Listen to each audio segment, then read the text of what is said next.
What is the difference between a collector and a hoarder?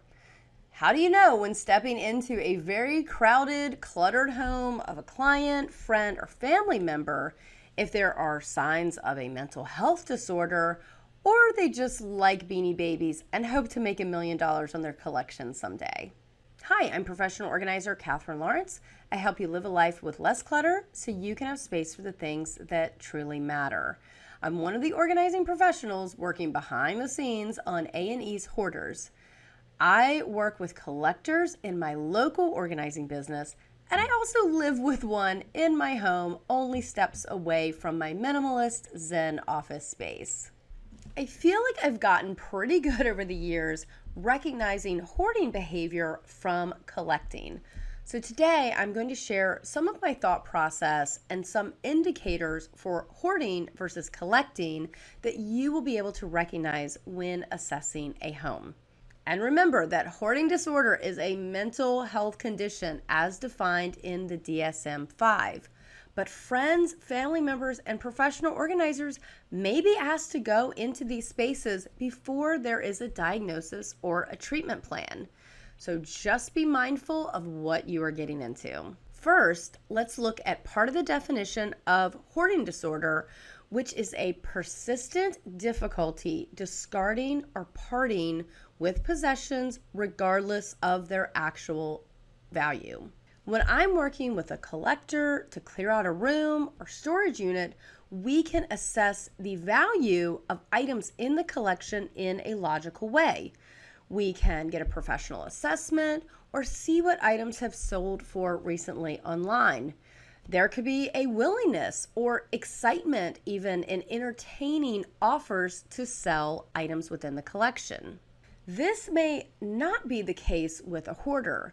You could see an unwillingness to even entertain the concept of assessing the values of things, or when they are presented with the actual market value of an item that they have kept for a long time, and that value does not match their perception of the value, they may exhibit stress, anger, and debilitating disappointment. As a professional organizer, I'm aware of these emotional responses and will take them into account when making recommendations or deciding whether or not to take someone on as a client. If you are interested in learning the best techniques for clearing out extremely cluttered homes as a professional organizer, or to help a friend or family member, be sure to check out my online course, Tackle the Hoard, and I've put a link to that course in the description of this video. Next, in my work, I'm assessing the safety and functionality of the space.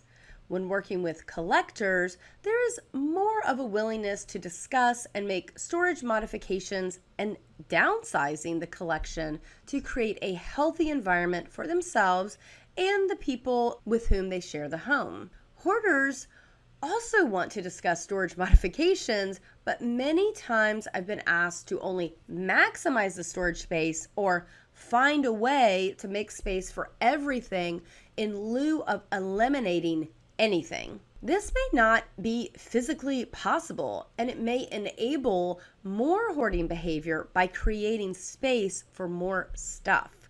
So when helping a hoarder declutter versus a collector declutter, be mindful of your role in helping or unwittingly causing harm.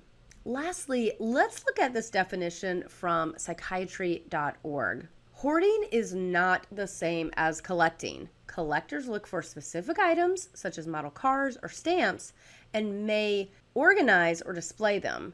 People with hoarding disorder often save random items and store them haphazardly. When I am speaking to a client for the first time or taking an initial tour of their home, I'm looking for the type of thing they collect and how it is being displayed. An example I see a lot are all the parts and pieces of a hobby, like specialized storage containers for scrapbooking or very specific crafting tools or automotive repair parts, but these items are still in the original bags and boxes or stored in rooms that don't make it possible to use in any logical fashion. In hoarded homes, you may see the intention of working on a hobby or displaying a collection, but there is more effort put into the acquisition of new things than any strategic investment or enjoyment. Are you helping a hoarder or collector downsize? Let me know what challenges you are facing in the comments below. And be sure to sign up for my Tackle the Hoard course to learn all the secrets and strategies of clearing out an extremely cluttered home. And please subscribe to my channel for more videos on decluttering, downsizing, and the business of organizing. Thanks for watching, and I'll see you next time.